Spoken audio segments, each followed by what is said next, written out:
मी संजय शिरसाट हे आपल्यासोबत फोन लाईनवर जोडले गेले आहेत, त्यांची प्रतिक्रिया आपण घेऊयात। शिरसाट जी, नरेश म्हस्के यांना उमेदवारी जाहीर झाली आहे, ठाण्यातून तुमची पहिली प्रतिक्रिया काय आहे? नरेश म्हस्केंनी म्हणजे संकटाच्या काळामध्ये शिंदे साहेबांबरोबर अत्यंत खंबीरपणे उभे राहिलेलं कार्यकर्ता आहे।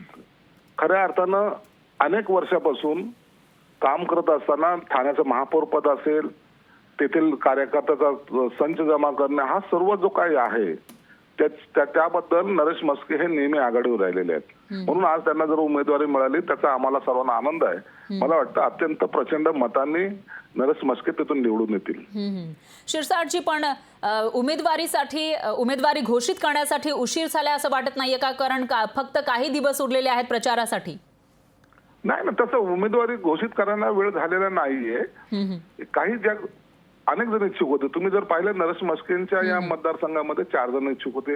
रात्री काल सीएम साहेबांनी 4ही लोकांना बोलवलं, सर्वांची मतं जाणून घेतली, त्यांच्याबद्दलचा असलेला असता उद्या पुन्हा उमेदवारी घोषित केल्यानंतर एखाद्याची नाराजगी, एखाद्याचं असं काही नको, आणि सर्वांनी मिळून काम केलं पाहिजे। आणि एक मताने सर्वांनी जर त्यांच्या नावाची त्यांना मान्यता दिली असेल तर हा मला वाटतं हा सर्व विजयाकडचा जाणार त्यांचा मार्ग हा सुकर होणार आहे। पण शिरसाटजी, याच्यामध्ये जे कार्यकर्ते आहेत त्यांचा एक प्रश्न उपस्थित केला जात होता, तो म्हणजे कार्यकर्ते संभ्रमात होते आतापर्यंत आणि एवढ्या कमी वेळामध्ये प्रचार कसा करायचा असा प्रश्न त्यांना पडलेला होता।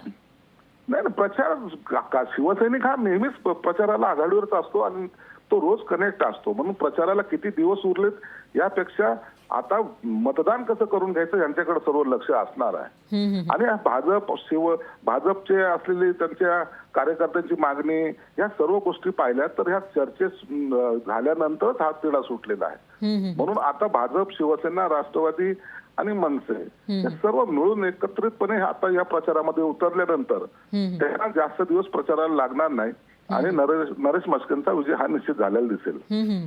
शिरसाटजी, पण नरेश म्हस्के यांच्या विरोधामध्ये तुमच्या सोबत एकेकाळी असलेले कसलेले शिवसैनिक राजन विचारे हे विरोधात उतरलेले आहे, तर त्यांचं किती मोठं आव्हान आहे असं म्हणता येईल?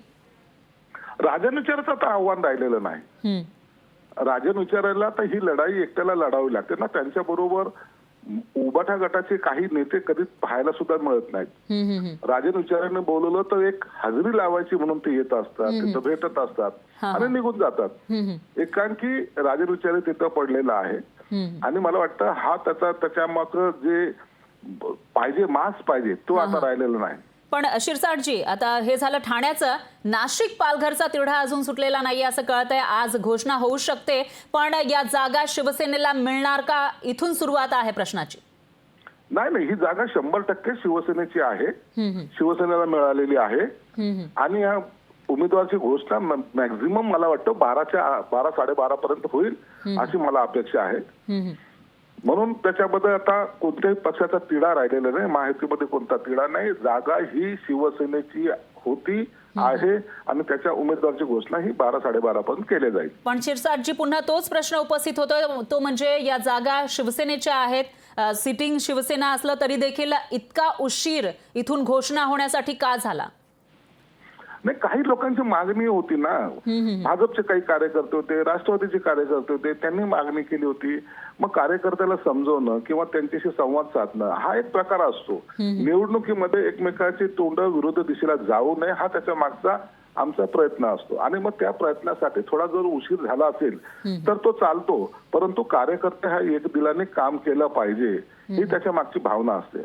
म्हणून उशीर जरी झाला असेल परंतु एकत्रितपणे ही निवडणूक जिंकायची कशी आता याची रणनीती आखल्या जाईल। निश्चितच शिरसाटजी, धन्यवाद, तुम्ही लोकशाही मराठीशी बोललात त्याबद्दल।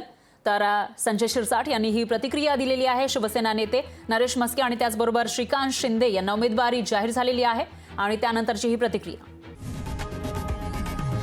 लोकशाही मराठी ऐका, पहा, जागरूक रहा।